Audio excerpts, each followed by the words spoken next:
Bonsoir, Audition publique, c'est le rendez-vous chaque lundi soir en direct sur le plateau de LCP Public Sénat et Le Figaro. 1 heure de débat et de confrontation. Après-demain, la commission spéciale sur les retraites à l'Assemblée nationale achèvera ses travaux. Mais des milliers d'amendements n'auront pas eu le temps d'être débattus. La France insoumise en a déposé à elle seule 19 000. Et cette réforme intervient de surcroît dans un contexte d'élection municipale. Est-ce un risque pour le gouvernement ? On va parler de tout ça avec notre invité aujourd'hui qui est Adrien Quatennens. Bonsoir. Vous êtes député du Nord et coordinateur de la France Insoumise, autrement dit numéro 2 du parti de Jean-Luc Mélenchon. On va retrouver dans quelques instants mes consoeurs des chaînes parlementaires, puis une députée et un sénateur qui viendront débattre avec vous, et puis Yves Tréhard du Figaro qui viendra vous poser ses questions tout à l'heure en fin d'émission. Parfait. Sans oublier les questions des téléspectateurs là qu'on peut avoir via le hashtag Audition publique ou sur lefigaro.fr. Moi, je vais vous poser une première question, la dernière minute, si on peut dire. Le Parti socialiste vient de demander une commission d'enquête parlementaire sur l'étude d'impact du gouvernement concernant la réforme des retraites. Est-ce que vous soutenez cette initiative ? Évidemment. Tous les leviers parlementaires utiles pour, en quelque part, éclairer l'intention du gouvernement méritent d'être utilisés, de la même manière que la motion de censure que nous avions proposée, nous l'avons reposée sur la table parce que les socialistes et les communistes disaient peut-être qu'il faut attendre qu'on entre dans le débat. Je pense que précisément le cas de l'étude d'impact est significatif. Vous voyez, je voulais rapporter quand même pour que les téléspectateurs se rendent compte de quoi on parle. On parle d'un document de 1000 pages qui a été remis aux parlementaires, qu'il a fallu étudier en 4 jours et qui est un document truqué. Mais qu'est-ce que vous voulez savoir avec cette commission parlementaire ? Vous dites c'est truqué, ça vous dit depuis le début, vous voulez savoir quoi ? Qu'est-ce que d'après vous cette commission parlementaire apportera de plus ? D'abord, nous avons une loi qui est une loi à trous. 29 ordonnances vont être programmées pour compléter ces trous, mais surtout, cette étude d'impact, qui est une obligation de la Constitution, de remettre une étude d'impact aux parlementaires, a en effet été truquée. Et d'ailleurs, à travers cette étude d'impact, je dois le dire, c'est l'ensemble des cas types qui ont été présentés aux Français, mais même aux journalistes, pour se repérer, qui ont été biaisés. Je m'explique en un instant parce que c'est trop technique sinon, mais juste un exemple. Dans la loi, dans le projet de loi qu'établit le gouvernement, il y a à l'article 10 une précision sur, vous savez, le fameux âge pivot ou âge d'équilibre. C'est la même chose en réalité, c'est l'âge qui va se décaler génération après génération qu'il faudra atteindre pour bénéficier d'une pension à taux plein. Et dans le projet de loi, on explique bien que cet âge, génération après génération, va se décaler. Et dans ce document qui est plus une publicité mensongère qu'une véritable étude d'impact, on a tous les cas types qui ont été gelés au niveau de l'âge d'équilibre à 65 ans. Résultat, ça favorise le système à points, alors que, et il faut saluer d'ailleurs le collectif Nos Retraites qui a redressé les chiffres. Si on applique véritablement à ces cas types le projet de loi lui-même, eh bien, on n'a pas le même nombre de gagnants et c'est tout l'inverse, on voit qu'il y a une majorité de perdants. Donc, si vous voulez, en plus, l'âge peut changer. Mais le pire dans l'affaire, c'est ça, c'est que le gouvernement Francis Letellier n'assume pas en réalité. Emmanuel Macron pourrait assumer ses choix, mais il ne les assume même pas. Et donc, il biaise, il truque. Sur la démarche d'une commission d'enquête parlementaire, vous pensez que ça va faire avancer le schmilblick, que ça va permettre d'en savoir plus ? Mais enfin, c'est essentiel que nous puissions faire toute la lumière sur cette information. Nous avons quand même... C'est-à-dire que vous voulez savoir qui l'a faite et dans quelles conditions ? Nous voulons savoir si oui ou non notre information selon laquelle cette étude d'impact est biaisée, truquée, qui nous paraît essentielle, puisque c'est sur la base de ce texte imbitable que nous avons à faire la discussion parlementaire. Nous voulons donc savoir si nous avions raison de soulever ce trucage, et c'est une occasion de le faire. Mais moi je le dis, la motion de censure est nécessaire, car après avoir pris l'ensemble des Français pour des idiots avec des éléments de langage à dormir debout, c'est maintenant le tour des parlementaires. Vous comprendrez donc que la motion de censure nous paraît tout à fait adaptée. Il est l'heure maintenant d'accueillir mes consoeurs des chaînes parlementaires dans Audition publique.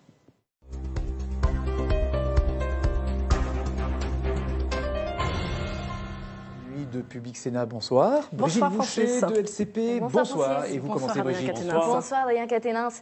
Il reste à peu près 15 000 amendements à examiner sur le projet de loi retraite.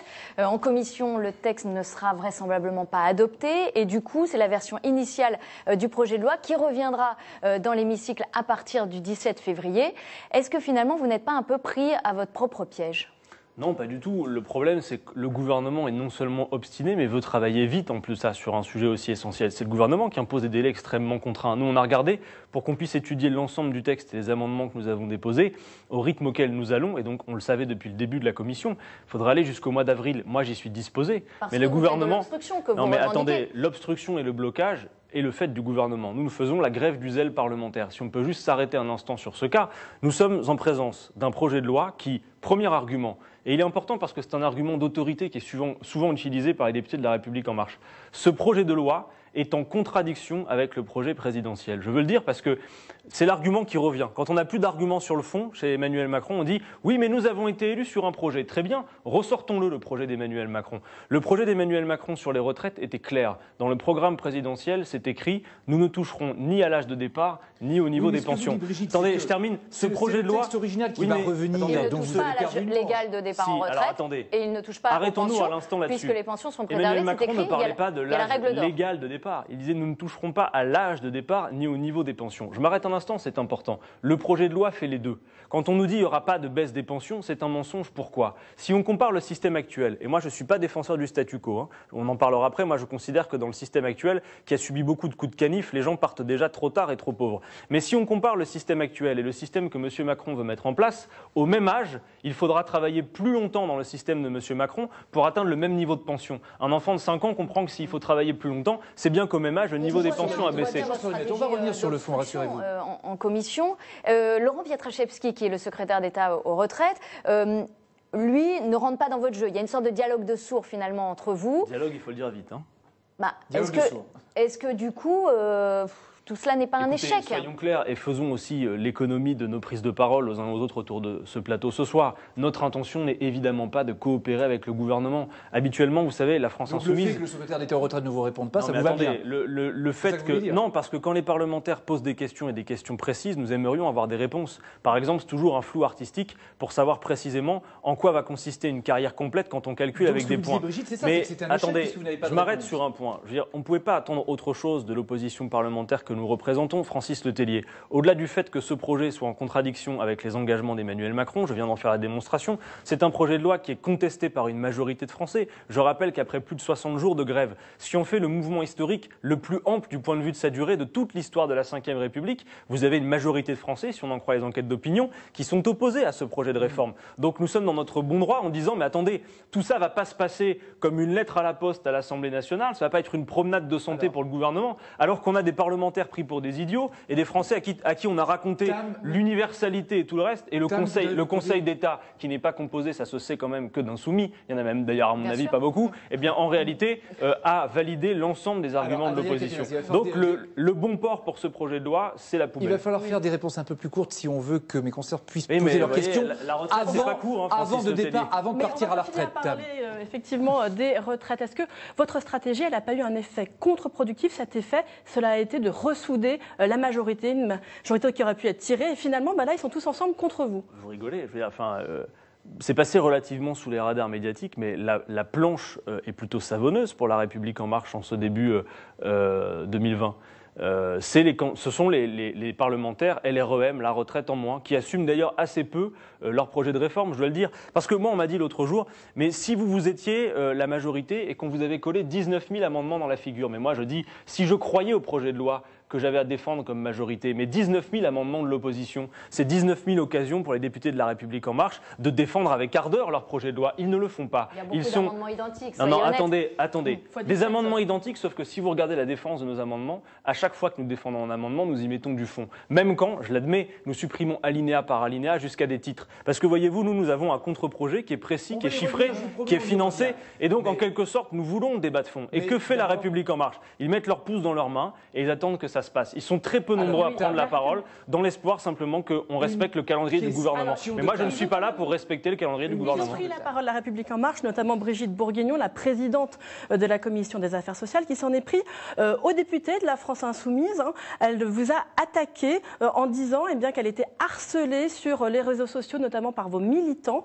Est-ce que vous demandez à vos militants de calmer le jeu? Disons les choses très franchement. Moi, je ne suis d'accord avec aucune invective, aucune insulte. Et je ne sais pas quels sont les propos que la présidente Bourguignon a eu à subir sur les réseaux, mais s'il y a des insultes ou des choses qui sortent du cadre républicain de mon point de vue, évidemment que je ne suis pas d'accord. Mais que s'est-il passé exactement ? Dans ce ronronnement de l'Assemblée nationale, dans l'entre-soi de ces murs, on a l'impression qu'on peut faire les plus rudes coups sans que ça passe aperçu, sans que ça soit aperçu aux yeux du grand public. Voyez-vous, la commission avait à peine démarré ses travaux, 3 jours de travaux je crois, que déjà le fait que nous défendions nos amendements était insupportable aux yeux de la Macronie. Alors ils ont décidé en bureau spécial de la commission de diviser par deux le temps de parole pour défendre les amendements. Et ils avaient l'impression que tout ça resterait dans les murs de la commission. Moi je leur ai dit mais les amis faites-le. Allez-y, Votez la division du temps de parole de l'opposition parlementaire et des députés par 2. Mais à l'instant où vous l'aurez fait, aujourd'hui c'est le 21e siècle, on sort de la pièce, on fait un direct Facebook et dans l'heure, le pays est informé tout entier. Vous faites exprès de dépasser du temps de parole pour alimenter les réseaux sociaux. Qu'est-ce que vous répondez là-dessus? Non, pas du tout. Vous voyez, la politique spectacle, clairement, quand il faut savoir mobiliser les réseaux sociaux, on sait le faire, mais on ne peut pas nous reprocher de faire un travail qui est sérieux et qui est chiffré, qui est financé. Moi j'ai un contre-projet à défendre, c'est pas du théâtre. Je vous promets qu'on va le faire. Il y aura donc l'hémicycle à partir du 17 février. Est-ce que vous allez déposer autant d'amendements, c'est-à-dire quelques 19 000, et adopter la même stratégie dans l'hémicycle? Je pense que nous allons essayer de faire mieux parce que ça avance, à mon avis, trop vite. Et je crois que peut-être les autres groupes d'opposition auront été inspirés par notre méthode. Clairement, entendez les choses.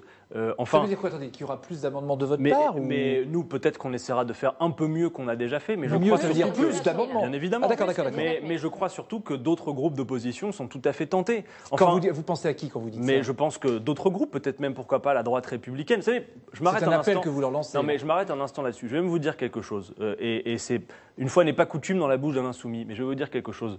Le macronisme me ferait presque regretter la droite républicaine. Vous savez pourquoi? Parce qu'au moins la droite républicaine, mais au moins elle assume ce qu'elle fait.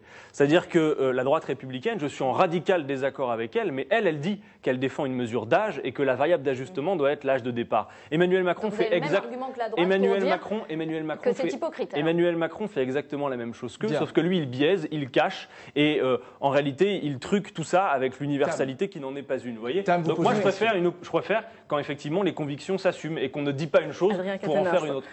Vous réclamez un référendum sur les retraites. D'évidence, le président de la République ne va pas le faire par son initiative. Est-ce que vous demandez un référendum d'initiative partagée, comme pour ADP? Aéroport de Paris. J'en profite pour faire une page de pub pour le référendum pour Aéroport de Paris. Vous savez que cette procédure, c'est extrêmement compliqué, la collecte de signatures. On parle de seuil de plusieurs millions, 4,7 millions. Bon, si vous ne l'avez pas fait, ceux qui nous écoutent, faites-le, parce que derrière Aéroport de Paris, c'est un tas d'enjeux. L'enjeu chose pour les retraites. Écoutez, moi d'abord, je ne varie pas dans le mot d'ordre. Je crois qu'Emmanuel Macron a définitivement perdu sur les retraites la bataille de l'opinion. Elle est perdue, il est nu, tous les arguments sont tombés. Le Conseil d'État s'est chargé d'ailleurs de conforter l'opposition.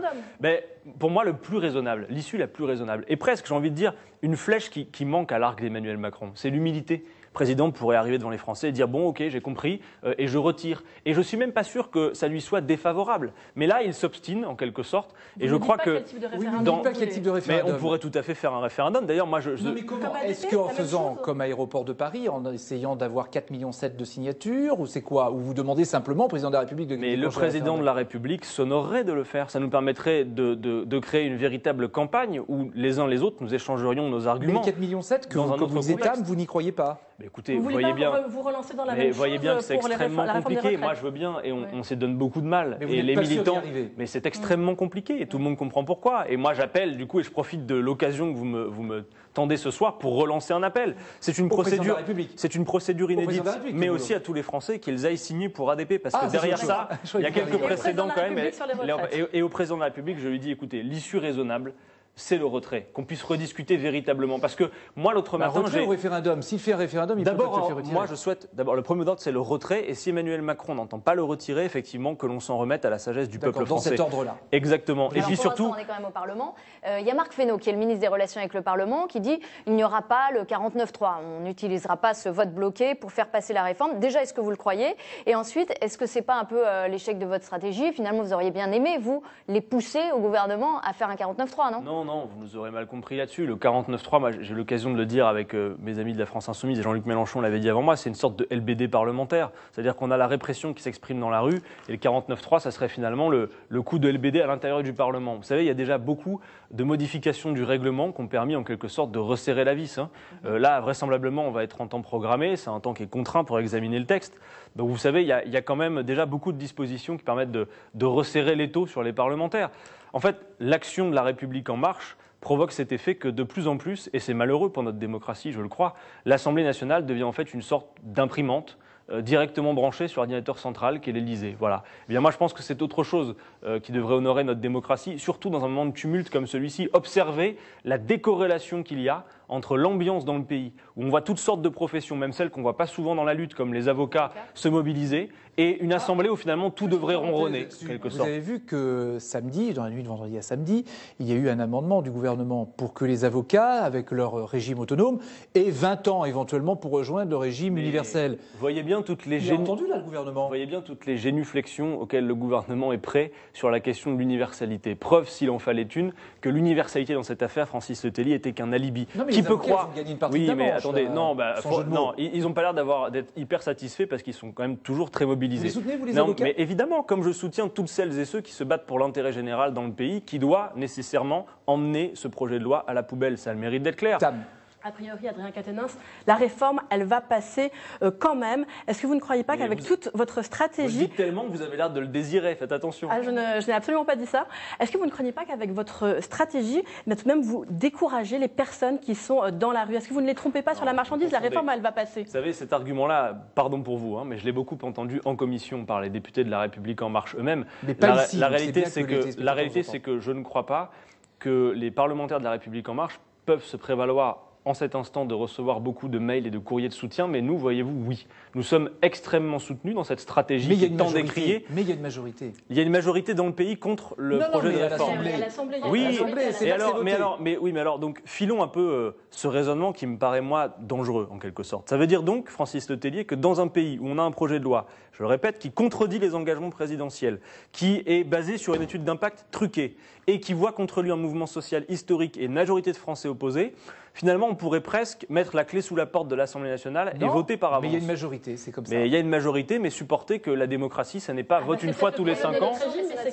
C'est peut-être le problème de notre régime, raison pour laquelle je vous rappelle qu'on en appelle à une 6e République pour la France insoumise, qui a mérite d'être cohérent, parce que je pense que la règle du jeu doit être repensée, et pas repensée par quelques technocrates, mais par le peuple lui-même, qui n'y consent plus, et c'est un problème. Mais effectivement, on voit bien qu'il y a toutes sortes quelque part, de violence. C'est un projet qu'on impose par le coup de force. Et je redis surtout qu'il contredit le programme présidentiel. Alors, ça me paraît essentiel.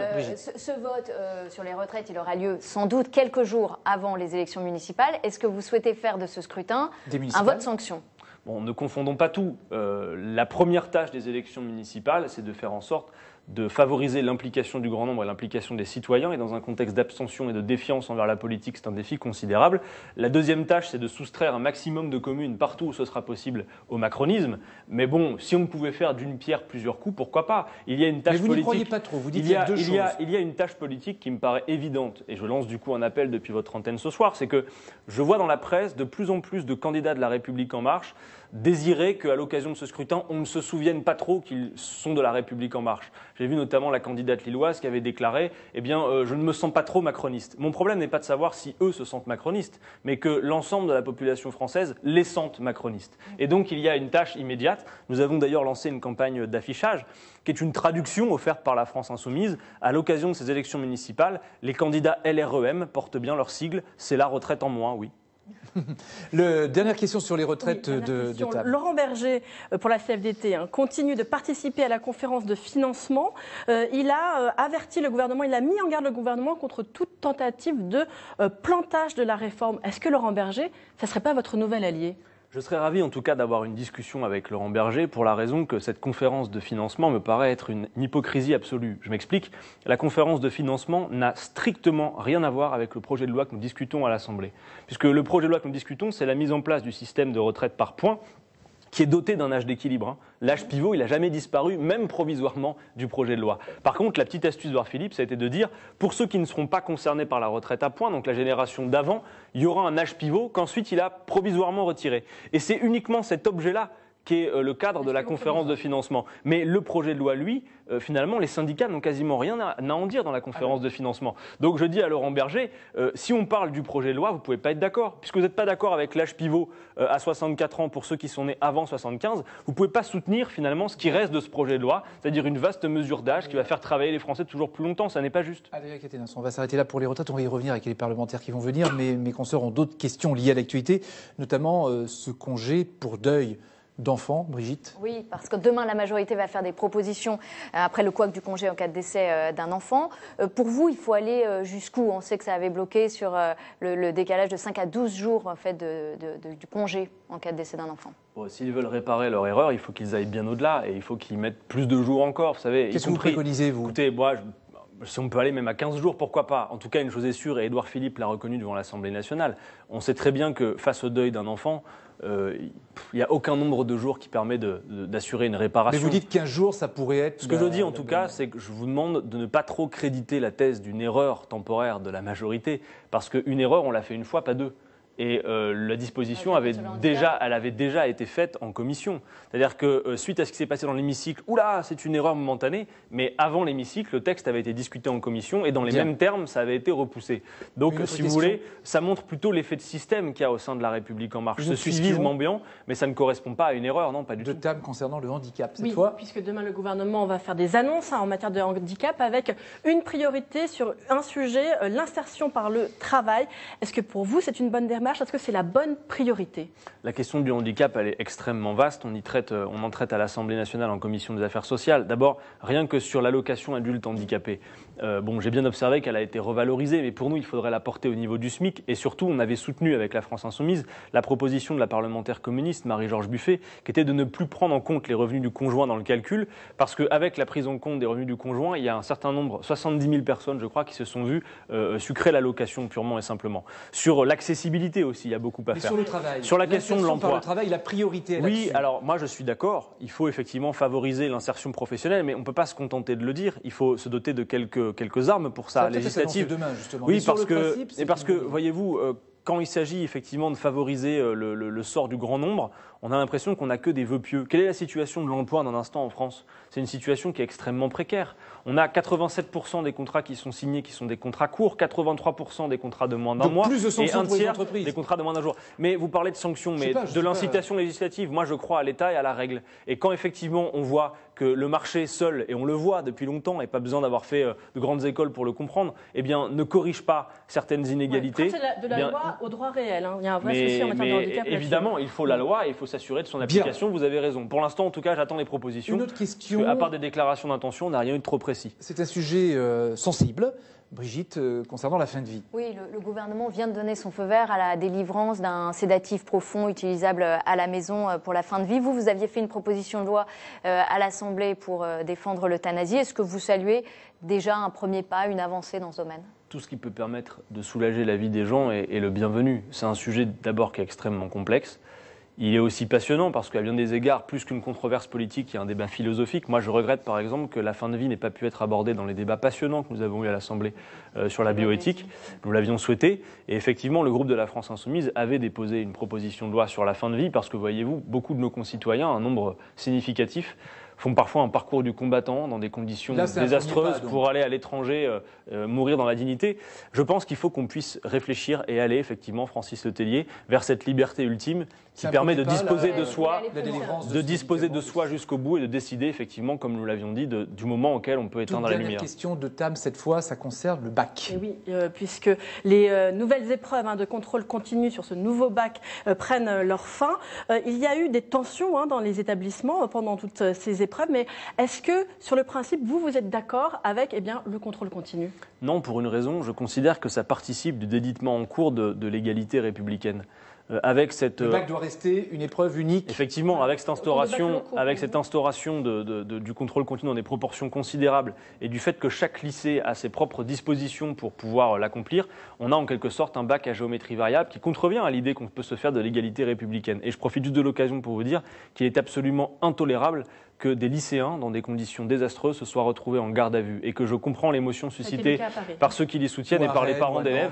C'est-à-dire que ce gouvernement, comme il est dans la peine pour convaincre, et ne le peut plus, cherche à vaincre et à humilier par tous les moyens. Ça n'est pas du tout acceptable. Une question de société aussi qui me vient là, via lefigaro.fr. À quand une réforme de l'aide sociale à l'enfance afin d'éviter des drames comme celui de la petite Vanille? Il faut réformer l'aide sociale à l'enfance. Vous avez absolument raison. Ça, c'est la question de Berdio sur Twitter. On a besoin d'abord, on le voit. Qu'est-ce qu'il faut Permettez-moi d'avoir une pensée pour cette petite, parce que franchement, ça m'a bouleversé l'annonce du fait qu'on ait retrouvé son corps à Angers hier. Effectivement, il faut des moyens supplémentaires. On voit bien ces professions, tout ce qui est les métiers d'aidants, sont des métiers où on fait dans des conditions qui sont souvent désastreuses et où tout ce qu'on apprend en formation ne peut pas être appliqué faute de moyens. C'est quoi la priorité pour l'aide sociale? La priorité, c'est du personnel et des moyens en plus. Des moyens humains d'abord et des moyens matériels aussi, mais surtout des moyens humains. D'assistante sociale? Effectivement. Je pense que nous avons besoin absolument de développer ces métiers de l'aide à la personne et on voit bien combien c'est essentiel. On voit les situations désastreuses et dramatiques et on voit sans doute un personnel qui, à cette heure, doit effectivement se poser des tas de questions sur ce qui a dysfonctionné dans le processus. Et c'est le cas aussi à l'hôpital public, et c'est le cas dans l'éducation, et c'est le cas dans plein de services publics. Nous sommes un grand pays et donc il y a nécessité de réarmer nos services publics. On va remercier Tam et Brigitte. Merci Tam et Brigitte. À lundi, évidemment. Et puis, les parlementaires arrivent.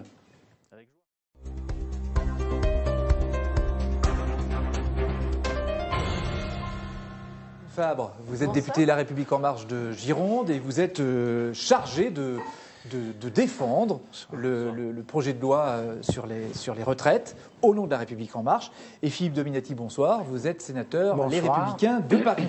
On va commencer, puisqu'on était sur les retraites avec vous, Catherine Fabre, avec votre première question. Merci beaucoup. Donc Adrien Quatennens, bonsoir. Le système actuel des retraites repose sur la solidarité entre les générations et fait la part belle aux retraités puisqu'il organise aujourd'hui des retraites élevées. Donc ça, on s'en félicite complètement et on veut continuer sur cette voie-là, puisque aujourd'hui, les retraités ont 6 points de revenus supérieurs par rapport à la moyenne des revenus des actifs. Et on remarque qu'il y a beaucoup moins de pauvres chez les retraités que chez les actifs. Et on en est ravis, on veut continuer comme ça.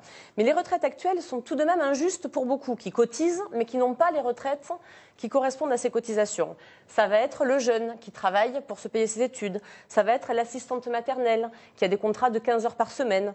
Ou ça va être la personne qui monte son entreprise et qui, pour quelques années, a des revenus trop faibles. Donc avec cette réforme, on garde la même ambition, mais en plus, on souhaite que les victimes du système actuel soient mieux loties. C'est ça qu'on fait.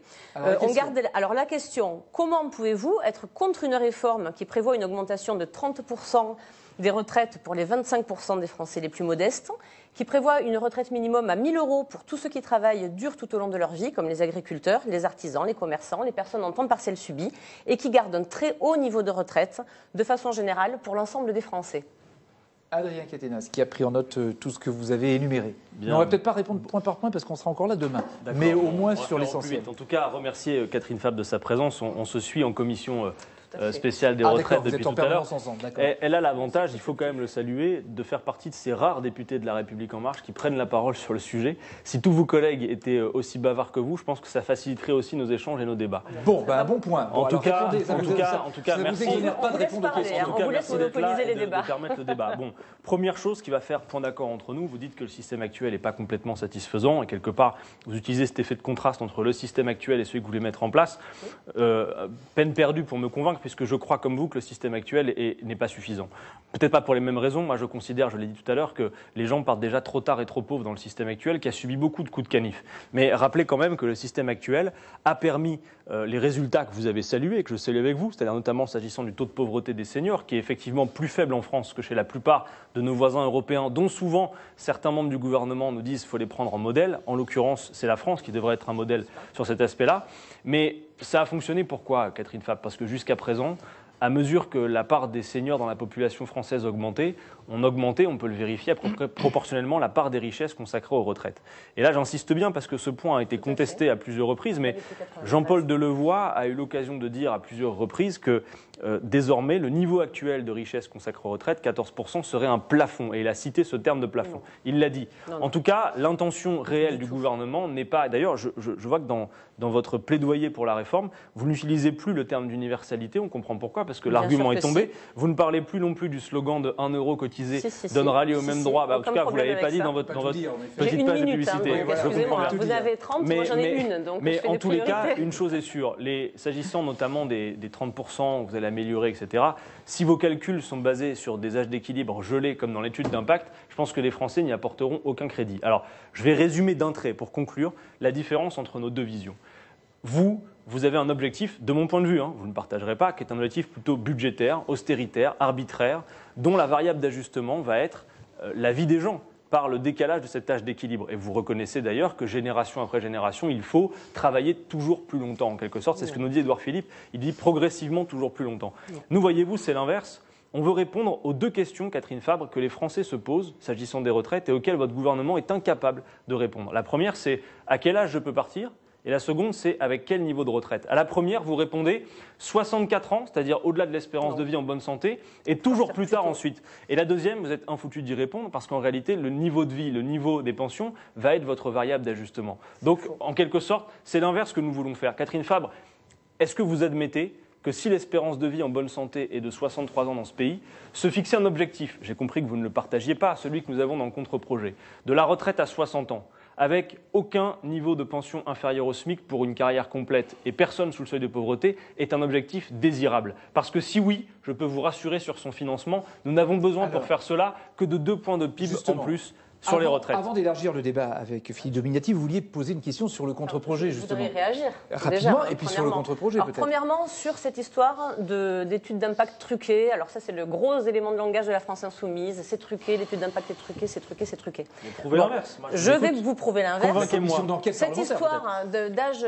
fixé à 65 ans, mais c'est de la mauvaise foi absolue. Vous savez très bien que quand on étudie un impact, on gèle, on fait toute variable par ailleurs pour calculer cet impact. C'est la base d'une étude d'impact, c'est la base d'une projection économique. Et c'est une économiste qui vous le dit. Moi, j'ai regardé cette étude d'impact et évidemment que ça ne me choque pas, elle n'est absolument pas truquée. Donc ça, c'est la première chose. Juste une petite parenthèse. Sur la deuxième chose, excusez-moi, mais moi, mon objectif, c'est effectivement d'améliorer le système de retraite actuel avec tous les mots que j'assume complètement. Universalité, bien sûr. Il n'y en a pas. 1 euro égale 1 euro cotisé égale 1 euro de droit à la retraite. Le Conseil d'État a dit que ça n'existait pas. Solidarité, évidemment, le Conseil d'État n'a pas dit ça. Si. Non, non, du tout. Donc j'assume complètement ça. Par contre, j'assume autre chose que je pense que vous n'assumez pas vous, c'est la responsabilité envers les générations futures. Je ne veux pas que mes enfants aient des dettes dues au fait que moi j'aurai des positions de démagogue. Une petite parenthèse, Catherine Fabre. Une petite parenthèse. Vous avez vu, ce soir, les socialistes proposent une commission d'enquête parlementaire sur l'étude d'impact. Ça vous choque, vous ? Vous trouvez que c'est normal ? Vous dites écoutez, s'ils veulent faire une étude sur l'étude d'impact... C'est une commission d'enquête parlementaire, ça va plus loin qu'une étude. Oui, tout à fait, tout à fait. Écoutez, c'est leur choix. Ils ont des droits de tirage par rapport à des missions. C'est absolument leur droit. Ça vous choque pas ? J'ai pas de problème par rapport à ça. Les études d'impact sont obligatoires depuis 2008. Donc, je pense que, par exemple, la retraite à 60 ans, elle n'a pas eu d'études d'impact particulières. On a 1000 pages d'études très sérieuses sur cette étude d'impact. Donc, arrêtons de dire qu'on fait cette réforme à la légère. On l'a préparée pendant 2 ans. L'étude, elle est tout à fait sérieuse. On va revenir sur le contre-projet de la France Insoumise, parce que vous avez des questions à poser. Mais il y a Philippe Dominati qui est à côté de vous, qui, lui, au cours des manifestations, notamment contre la réforme des retraites, a beaucoup entendu parler de violences policières. C'est ce que vous avez entendu. Mais vous voulez interroger Adrien Quatennens justement sur le rapport avec les forces de l'ordre. Oui, moi j'ai du mal à comprendre la position de la France Insoumise sur la doctrine des forces de l'ordre, de l'emploi des forces de l'ordre.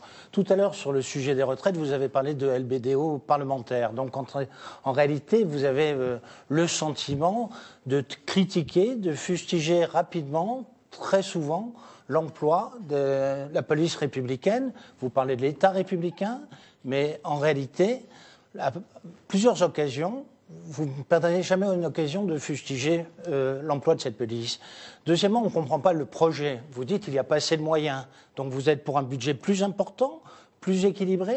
Moi, j'ai noté que sur certains points, on peut peut-être éventuellement se rejoindre. C'est-à-dire qu'il n'y a pas assez de formation. La formation est trop courte. Comme il y a eu des demandes d'emploi trop importantes, on a réduit le temps de formation des agents. Mais ce n'est pas sur ces sujets-là que, généralement, vous intervenez. Alors, j'aimerais que vous précisiez véritablement quelle est la position de la France Insoumise sur les troubles qui sont dans notre pays depuis maintenant 1 an et demi et qui ne cessent, week-end après week-end, de s'aggraver. Les retraites et les gilets jaunes avant. Absolument. D'abord, je vous remercie de m'en donner l'occasion, parce que si ce n'était pas clair pour vous, vous allez voir que, en tout cas je l'espère, je le souhaite, ça va l'être tout de suite. Partons d'un principe. On parle beaucoup de maintien de l'ordre. Moi, j'interroge quel est l'ordre à maintenir. Je considère que dans ce pays, ce n'est pas l'ordre républicain, c'est le désordre social. Et je pars d'un précaré, je considère qu'il n'y a pas d'ordre public possible, ni même souhaitable, sans justice sociale. Et que la réponse est d'abord politique. Ensuite, vous dire une chose. Vous avez dit quelque chose de tout à fait juste. Vous avez dit, dans police républicaine, il y a républicaine. Et de ce point de vue, nous avons, je le crois, un sérieux problème du point de vue de la doctrine. Il s'agit de mettre en cause les donneurs d'ordre, la hiérarchie.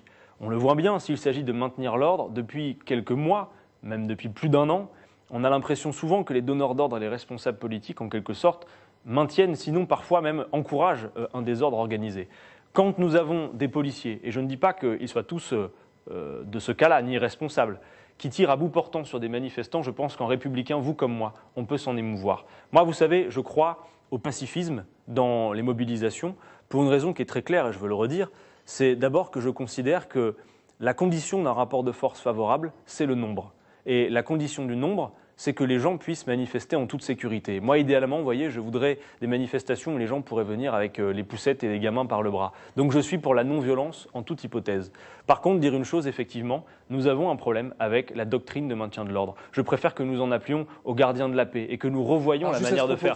On ne fera pas passer une réforme, je termine, on ne fera pas passer une réforme dont les Français ne veulent pas par la matraque. Juste une dernière chose, savez-vous, il y a un syndicat de policiers, je vais le nommer, Alliance, qui a pris en grippe la France insoumise et qui nous a taxés d'anti-flics, au point même de venir manifester sous nos fenêtres. Je vais vous dire une chose, anti-flics, nous le sommes tellement que nous voulons en recruter 15 000 de plus, que nous avons été les premiers par la voix d'Hugo Bernalicis et d'Alexis Corbière à l'Assemblée nationale à demander que les commissariats soient remis en état, à demander qu'on leur paye leurs millions d'heures supplémentaires, parce que voyez-vous, la police ne fait pas exception au délitement de l'État républicain qui est en cours. Voilà, il faut pacifier les relations entre la population et sa police républicaine. Et je crois que ça peut nous mettre d'accord. Vous parlez du préfet de police de Paris. Bien sûr, mais vous avez des endroits où les manifestations se passent très bien, et des endroits où c'est visiblement le désordre. Justement, est-ce qu'il y a, puisque vous avez en face de vous un sénateur, les Républicains de Paris, est-ce qu'il y a un problème avec le préfet de police de Paris, Didier Lallement? Non, il y a un problème avec la préfecture de police depuis des années. Et d'ailleurs, je crois qu'à Paris, toutes les formations politiques sont volontaires pour réformer cet État dans l'État qu'est la préfecture de police, à l'exception, je crois, du Parti communiste. Alors d'ailleurs, je ne sais pas quelle est la position de la France insoumise là-dessus, mais c'est vrai que le président de la République avait annoncé des réformes. On a vu que dans la deuxième partie du quinquennat de François Hollande, il y avait eu un certain nombre de dysfonctionnements. Ces dysfonctionnements se poursuivent. En réalité, la fonction de police municipale n'existe plus à Paris depuis longtemps. C'est le problème? Vous croyez que c'est le problème pour vous, Adrien Quatennens, ou c'est le problème, c'est Didier Lallement, comme vous le dites? Mais parce que la France insoumise demande la démission de Didier Lallement. Incontestablement, il y a un problème avec ce personnage. Enfin, Didier Lallement, quand il était préfet en Gironde, c'est le préfet qui a accepté qu'un parlementaire se fasse matraquer, tout de même. Non, mais si, je vous le dis, mon collègue Loïc Prudhomme. Je suis également député de Gironde et j'ai bien vu que M. Prudhomme ne suit pas les règles qui sont données par la police dans le maintien de l'ordre pendant les manifestations.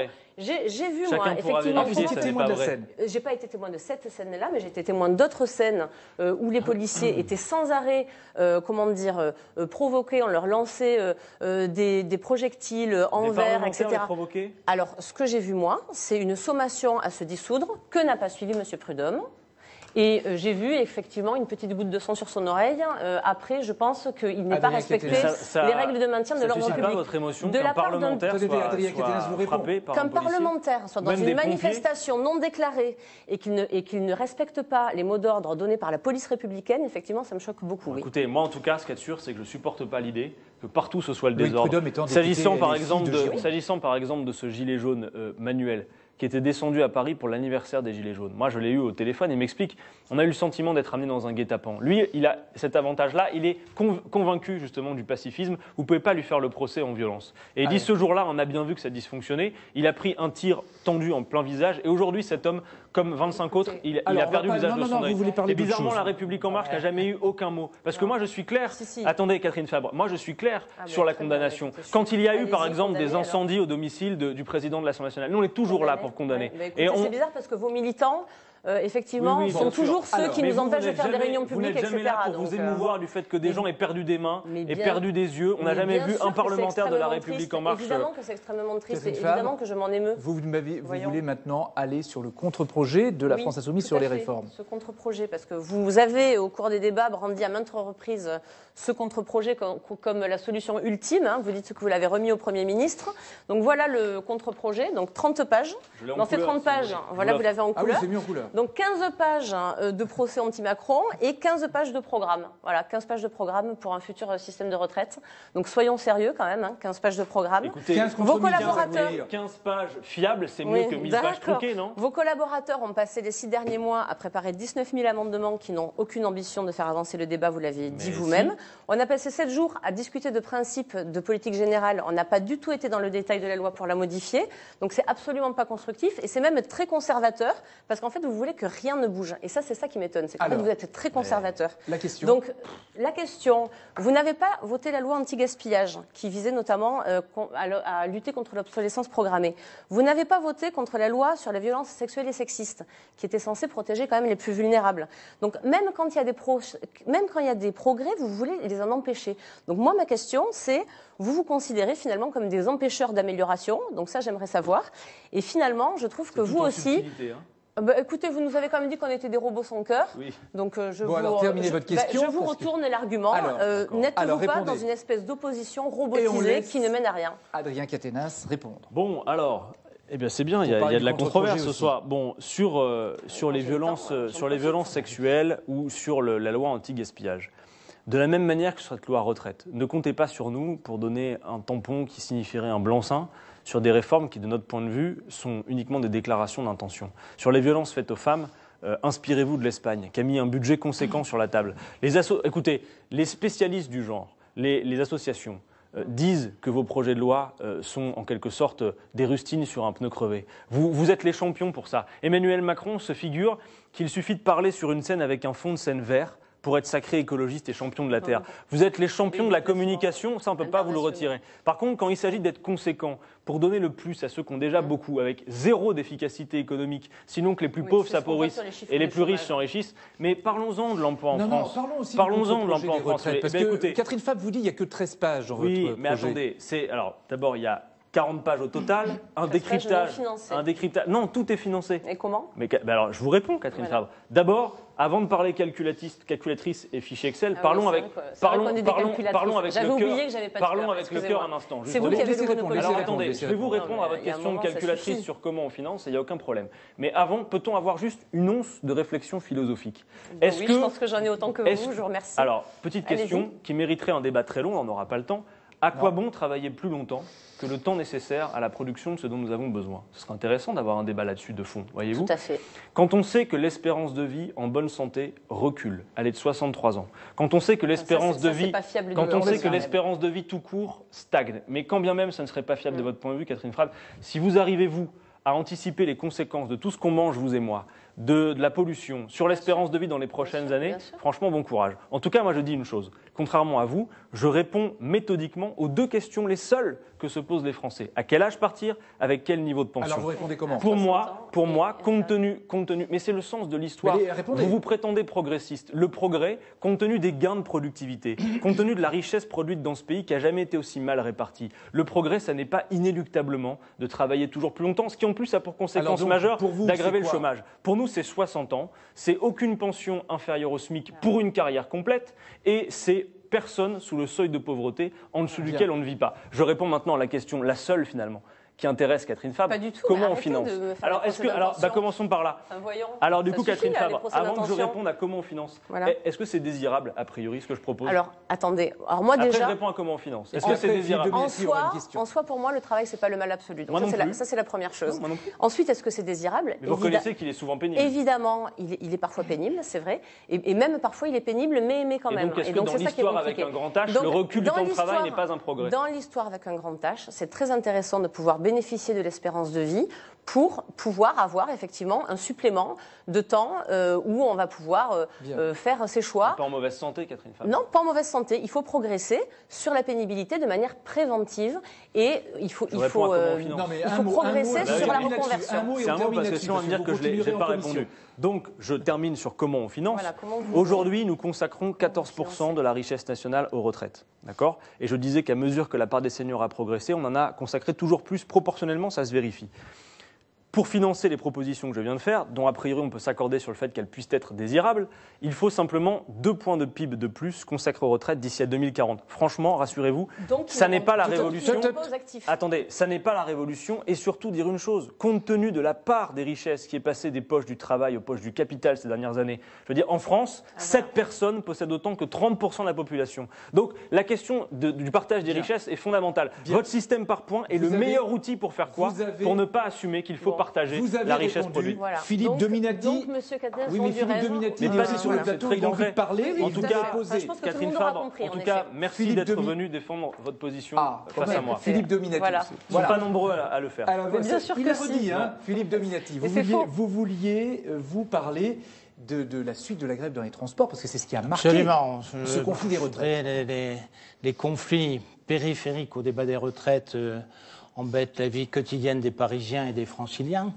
Donc on a un système des transports. Alors j'ai pas très bien compris la France Insoumise. Vous proposez d'un côté... on est mal compris non, par mais les républicains. on est là pour comprendre. Bon, laissez finir la La question. gratuité des transports, ce qui est On a peur de peut-être comprendre, en fait. pas mal, ça, on pourrait l'envisager, peut-être, mais on ne sait pas comment le financer. On va trouver. Et- pardon. Bon, allez, posez Et en la même temps, question. le soutien aux grévistes. Alors en réalité, vous proposez la gratuité à un système qui ne fonctionne pas. Pour les Parisiens, en tout cas, depuis plusieurs semaines. En réalité, c'est un système qui ne fonctionne pas. Vous êtes toujours dans ce double langage, cette ambiguïté où, d'un côté, vous dites je veux plus de budget pour la police, je veux 15 000 fonctionnaires en plus, mais en réalité, je veux pas la manière dont elle est Et donc, sur les orchestrée. transports ? Sur les transports, j'aimerais savoir exactement qu'est-ce que vous soutenez. Les grévistes qui font le dysfonctionnement du service public unique des transports, puisqu'il n'y a là que des sociétés d'État et je dirais des grévistes qui sont des agents indirects de l'État, ou vous êtes pour les Parisiens, pour la population qui, en réalité, ne peuvent pas assurer leur travail, leur loisir Je vous laisse répondre, et Adrien leur Quatennens. vie familiale. Alors, donc la question, si je la résume d'un grand trait, je serais à peine caricatural, c'est êtes-vous pour les grévistes ou pour les Parisiens? Non, êtes-vous pour un système de transport tenu par l'État Alors, et où avec est-ce qu'il les faut ouvrir grévistes la concurrence qui finalement... Ou est-ce qu'il faut ouvrir à la m'autoriser- concurrence voilà. C'est ça que vous voulez Je dire. m'autoriser- Ou est-ce qu'il faut ouvrir à la concurrence C'est ça que vous voulez dire Non, non, Oui, c'est vraiment non, sur la grève. Tout là. simplement, Mais je- comment améliorer le système des D'accord. transports parisiens Alors, qui je est vous laisse totalement répondre. bloqué, Vous avez parce que deux c'est comme minutes. les incinérations, comme les incinérateurs d'ordures ménagères ou tous ces services où la Sont capitale bloqués. est totalement bloquée. Alors, on laisse par- Adrien Non, mais Quatennens répondre. je m'autorisais une petite boutade, Allez-y. mais je vais vous Allez-y, répondre. allez-y. Bon, d'abord dire une Boutade. chose. Personne ne se lève le matin d'enthousiasme pour aller faire la grève. Dire Ouais. une chose. Non, mais qu'on s'entende là-dessus. Parce que les premiers qui, à cette heure, Ouais. subissent les conséquences de la grève, cher monsieur, ce sont les grévistes eux-mêmes. Qui rentrent chez eux, y compris parce que des consignes ont été données alors qu'on aurait Parce pu que faire les un autre usagers ne choix. subissent pas. Mais je vais venir aux usagers, rassurez-vous, soyez tranquilles. Juste dire une chose, eux subissent de plein fouet la grève. Est-ce que vous avez déjà vu ce que ça provoque d'avoir une fiche de paie à 0? Moi, j'en ai vu, d'accord? J'en ai vu et je sais ce que ça veut dire pour ces familles quand on rentre chez soi. Et je dis que ces gens-là ne se battent pas pour eux-mêmes. Ils se battent pour l'intérêt général, car le grand nombre a à pâtir de cette réforme des retraites. Alors oui, évidemment, je le reconnais, la grève, d'abord, c'est un droit, parce que à vous entendre presque parfois, on pourra en douter, hein, mais d'abord, la grève est un droit fondamental. moi je suis Non, pour la grève, mais Ok, bah, par contre, on n'est pas parfait. là Si pour les prendre en républicains otage. sont pour la grève, ça me va. Mais Un écoutez, service minimum, ça prendre serait en peut-être pas otage, mal, c'est une non rhétorique, je pense qu'on pourrait par ailleurs, dans le contexte que nous connaissons, éviter, si vous le Oui. voulez bien. Mais parce que voyez-vous, si on parle de prise d'otage, dans ce pays, l'histoire sociale a fait que notamment la grève a permis des choses magnifiques. Peut-être vous et quelques-uns de vos familles bénéficiez de cette avancée considérable qui s'appelle les congés payés. Et je ne sais pas combien de Français, parmi ceux qui ont l'occasion de partir en vacances, lorsqu'ils remplissent le coffre et emmènent les enfants, se souviennent que c'est notamment grâce à des prises d'otages, comme vous les appelez, que le congé payé est arrivé, que ça n'est pas tombé du ciel. Et que dans l'histoire sociale de ce pays, des droits fondamentaux ont été arrachés. Et sur un service Mais- minimum comme Le service mais minimum. attendez, non, la grève, par définition, elle gêne. Et le service minimum, c'est que ce gouvernement ne laisse pas pourrir la situation pendant 60 jours. Voilà. Il y a mais ça fait la plus de démocratie, 60 jours. la Ça démocratie, fait plus ça de n'est 60 pas jours. uniquement vote tous les 5 ans puis reste à la maison. La grève fait partie effectivement d'un rapport de force. Mais moi, je veux même dire un mot Non, et à on ceux qui ont termine été les là-dessus. premiers à la subir, autres que ceux qui la font. On a beaucoup parlé, s'agissant de la capitale, monsieur, et vous le savez, et vous avez raison d'ailleurs, des artisans et des commerçants qui ont été les premiers à subir Et les on termine conséquences de la là-dessus. grève. Eh bien, je m'adresse à eux et je leur dis deux choses. Comme artisans et commerçants, vous n'avez pas non plus intérêt à ce que cette réforme ait lieu. Pourquoi? Parce que si le niveau relatif de vie et le niveau des pensions diminuent, c'est vous, comme artisan et comme commerçant, qui allez en payer le prix. Pour que les gens viennent chez vous et consomment, il faut que le niveau de rémunération soit bon. La consommation populaire est un des axes de relance de l'activité de ce pays, pas la précarisation généralisée que prépare la République en marche. C'est ce qu'on veut organiser, ce bien-être général, justement. Je pense que les commerçants s'y retrouveront. Tous ceux qui nous Alors, une écoutent toute dernière savent que question, mais depuis qui 2 va ans et amener- demi, tout va mieux dans ce Philippe pays. Dominati va poser une question, mais c'est Yves Tréhard qui va y répondre derrière, rapidement. Alors, sur les municipales à Paris, vous présentez des listes contre Anne Hidalgo, si j'ai bien compris. J'aimerais comprendre, où est-ce qu'elle a échoué pour vous? Parce que pour moi, elle a échoué, c'est évident. Alors, mais pour vous, Daniel Simonet. D'accord, mais c'est tout à l'heure que vous aurez la réponse. Ah bah oui, c'est mais vous embêtant. l'aurez. Ok. Merci Philippe Dominati. Très bien. Merci Catherine Merci. Fab d'être venue Je sur le sais plateau d'Audition Publique. Et c'est Yves Tréhard qui arrive. Merci. Très bien.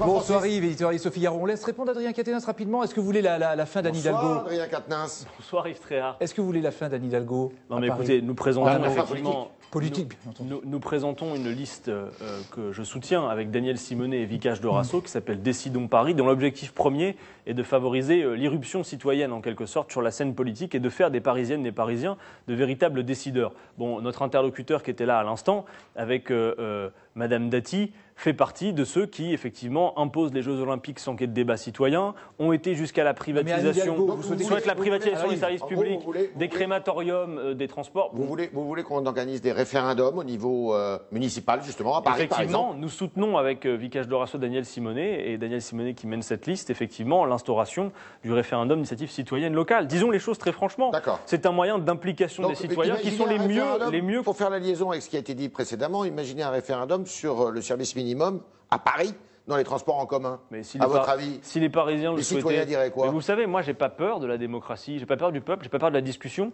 et je suis le premier à dire que oui, la grève c'est difficile pour ceux qui la subissent aussi. Mais en l'occurrence, là, je le dis dans cette affaire, les grévistes comme les non-grévistes, les grévistes comme les usagers, ont un intérêt commun, c'est que cette réforme finisse dans les poubelles de l'histoire. Voilà, donc je le crois Alors, foncièrement. il y a un document qui ne va pas rester dans les poubelles de l'histoire, c'est le document que vous avez devant vous, parce que j'ai Lequel, l'impression que vous le celui-là chérissez, les deux. Ah, les deux. Vous avez très peu parlé des municipales. On a l'impression que ça vous embarrasse, ces municipales. Vous voulez les enjamber, non? Non, j'ai vu que c'était le commentaire qui avait été fait, mais moi je peux passer des heures à en parler. Oui. Nous avons choisi Non. une stratégie. Bah, on va passer 10 minutes, alors. Bon, nous avons Des gens. adopté une stratégie. D'abord, dire une chose qu'on peut peut-être déplorer ensemble, je ne sais pas, mais tout le monde voit bien dans le contexte désormais que Ouais. la grande élection qui est la controverse pour régler l'essentiel des problèmes, elle s'appelle l'élection présidentielle. Pour autant, les Français, et ils ont raison, restent extrêmement attachés à l'élection municipale, qui est une élection où on participe relativement plus qu'à d'autres, même si l'abstention maintenant atteint également ce scrutin. Pour nous, l'objectif est le suivant, c'est de permettre, je l'ai dit, de soustraire un maximum de communes au macronisme. Et la position de la France insoumise à cette élection, c'est d'être le plus utile possible, c'est-à-dire... Vous n'allez pas souvent au combat, vous faites un peu Alors, la stratégie du je vous accorde, coucou. non, je vous accorde une chose, Yves Vous Tréhard. connaissez la stratégie Non, mais du coucou, je vous comme accorde celle une chose de la qui se République met en dans le marche. nid des Non, autres. mais pour nous, c'est clair, on ne fait pas semblant. La France insoumise n'est pas candidate aux élections municipales. Nous avons décidé de ne pas déposer de liste en tant que telle de la France insoumise. D'accord. Par contre, là où nous sommes implantés dans le pays, et ça concerne à peu près quelques 500 communes à l'heure où je vous parle, Ouais. eh bien, nous allons soutenir des démarches. Nous avons donc établi un texte qui dresse le cadre de cette implication. Il y a un cadre stratégique, un cadre aussi qui est programmatique. Par exemple, ne pas faire de liste commune avec des gens qui envisagent de privatiser plus avant les services publics locaux, ne pas travailler avec des gens qui n'oseraient pas critiquer le gouvernement, pour D'accord. être clair sur l'opposition au Avec gouvernement. Castains. Et donc, ça provoque effectivement D'accord. des formes qui Yves, peuvent être différentes. Sur quels critères alors vous allez mesurer les résultats, si vous avez échoué, si vous avez gagné, si vous avez... En toute hypothèse, il ne sera pas possible pour nous d'en tirer une conclusion du point de vue d'un score national, D'accord. puisqu'il n'y aura pas de liste Est-ce de la que- France insoumise. Par contre, nous aurons, et nous les comptabiliserons, beaucoup d'élus dans ces listes qui se revendiqueront de la France insoumise. Est-ce que c'est pas le résultat du coup de bambou que vous êtes pris sur la tête avec les européennes? Non, très franchement, Yves Tréhard, disons Je les choses. rappelle un peu plus de 6%, Oui. alors qu'il y a 4 ans, enfin il y a 3 ans, vous étiez à Moi, je l'élection suis présidentielle très à l'aise à un pour peu vous- moins de 20%. Très à l'aise pour vous parler, y compris du résultat décevant que nous avons obtenu aux Ouais. élections européennes. Je considère d'ailleurs, peut-être partagez pas cette opinion, que ce résultat aux européennes, compte tenu de ce qu'est cette élection, Ouais. et même s'il y a plein d'explications, on pourrait y revenir longtemps, n'annule pas nos résultats précédents, celui de la présidentielle, celui des législatives. Donc il y en Oui, aura mais d'autres. il annonce pas de bons résultats à l'avenir. Mais peut-être. écoutez, nous allons voir, en toute hypothèse, la France insoumise est utile dans ce scrutin à faire en sorte D'accord. que les citoyens s'impliquent réellement. Et le dire, non mais le dire à l'heure où, si vous voulez, poussent comme des champignons toutes sortes de listes citoyennes, parce que tout le monde se cache. Ouais. Souvent, la liste citoyenne, c'est le cache-sexe de ceux qui ne veulent pas trop assumer leur étiquette. C'est vrai. Nous, c'est pas ça qu'on essaye de faire. On a des méthodes d'implication concrètes pour faire que des gens qui n'avaient même pas envisagé d'aller voter finissent même par être sur des listes pour être conseillers municipaux. Vous n'êtes pas fait damer le pion, et notamment aux européennes, mais là aussi on le sent dans les sondages, qui ne sont pas des pronostics, par l'Europe Écologie Les Verts et les écologistes qui sont au cœur, semble-t-il, de cette élection. Est-ce qu'ils ne vous ont pas, d'une certaine façon, doublé dans le virage? Non, mais bon, d'abord, disons les choses, même si à des endroits où on travaille ensemble, défendons pas exactement la même conception partout de l'écologie. Vous voyez, par exemple, à Lille, le grand sujet de controverse écolo, c'est la fameuse friche Saint-Sauveur, qui est une friche industrielle considérable. La liste soutenue par la France Insoumise, emmenée par Julien Poix et Elodie Chloé, Décidons Lille, est la seule liste qui prône le zéro construction. Même les Verts proposent de construire sur place, parce que nous avons estimé que, compte tenu des logements vacants et des mètres carrés, au-delà de l'aspect local, non, mais dire une chose, est-ce que les écologistes vous ont pas pris votre place? Non, mais d'abord, non, la place n'était pas à prendre, donc c'est pas le sujet. Ce que je veux dire, par contre, Francis Letellier, non, mais quand souvent on faisait le procès à la France Insoumise, vous savez, d'être trop sectaire, etc. Bon, moi, je vois que là, nous avons créé les conditions d'alliance et de type de démarche qui sont différentes. Qui sont, de fait, si vous voulez, le scrutin municipal, moi, c'est pas ce que je préfère, la géométrie variable. Mais la lisibilité nationale, elle est rendue spécialement difficile. Mais attendez, juste un instant, elle l'est pour La République En Marche particulièrement, qui soutient 53% de candidats de droite, 11% seulement issus de Serran. On parle de vous, là. Mais alors, vous parlez des Verts. Un instant, non, mais sur les Verts, juste termine sur les Verts. Vous voyez, par exemple, dans les grandes villes, à Grenoble, Tours, Toulouse et Mulhouse, on part derrière eux sans aucune difficulté. Par contre, je vois que la réciproque est plus difficile. C'est-à-dire que nous sommes disponibles pour construire ensemble, mais par exemple, les Verts le font qu'à Valence, dans les grandes villes. Donc, il y a beaucoup de villes, moi je pense à Roubaix, où on aurait pu attendre d'Europe Écologie Les Verts, qui est une démarche plus constructive. Je termine en disant que, par exemple, à Montpellier, vous voyez, Julien Bayou, le secrétaire national, est allé jusqu'à retirer l'investiture d'une candidate qui était prétendument trop proche de la France Insoumise, alors qu'en plus, nous soutenons une autre candidate. Non, mais attendez, nous soutenons à Montpellier la liste Nous Sommes avec Alenka Doulan. Donc ça n'a rien à voir, vous voyez. Question très importante. Monsieur Jadot, qui est une des figures des Verts, a dit si jamais il y a le Rassemblement national, consigne est donnée de voter pour faire barrage au Front national. Est-ce que vous donnez la même consigne? Nous n'allons pas aider le Rassemblement national, mais je voudrais qu'on se garde de faire les seconds tours avant les premiers, si vous le voulez bien.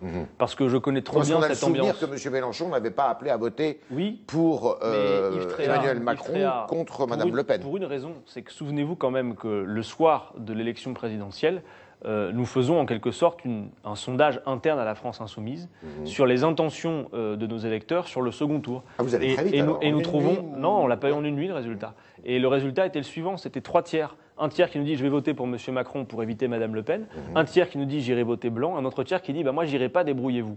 Et voyez-vous, aujourd'hui, de plus en plus dans le pays, on sent cela. Alors moi je vais vous dire, vous avez raison, le RN, c'est un défi considérable. D'ailleurs, c'est un pétard mouillé. Si on considère leur positionnement sur les retraites, où ils sont prêts à faire toutes sortes de yaka faucons, ils ont été absents des 8 jours de commission spéciale. Donc je prends aussi à témoin leurs électeurs au Rassemblement national. Quand vous pensez exprimer une colère en votant pour ces gens-là, souvent, en fait, vous mettez un coup de pied aux fesses à vous-même. Parce que Mme Le Pen est contre la hausse du SMIC, elle a des alliés en Autriche qui font la semaine de travail à 60 heures, donc ça ne réglera pas vos problèmes que de voter pour ces gens-là. Voilà ce que je veux dire.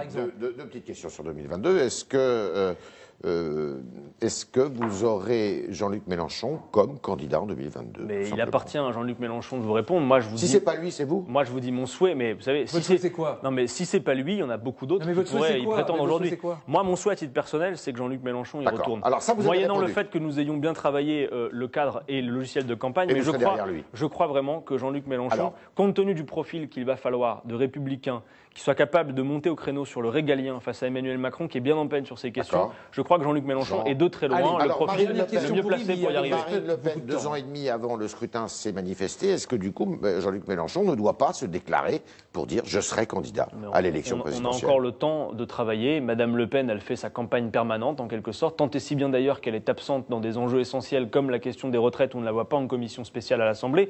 Donc nous voulons être une opposition conséquente et avoir un projet de société qui n'est pas juste marketing, voyez-vous. Donc par exemple, sur les retraites, quand Madame Le Pen est devant vous et qu'elle vous dit « moi, pour le retour à 60 ans, je fais le plein emploi », comme s'il suffit de signer un décret, travaillez là un peu, parce que Madame Le Pen, moins elle parle... Non, mais il n'y a pas d'urgence. Madame Le Pen, moins elle parle, plus elle monte. Il faut qu'on la fasse tous un peu parler. En général, ça lui réussit pas. Merci. Merci Yves. Merci beaucoup. À lundi prochain, évidemment. Lundi prochain, Oui. lundi d'après, puisqu'il y a une spéciale sur les chaînes parlementaires la semaine prochaine. Absolument. spéciale C'est la fin de votre retraite. audition publique.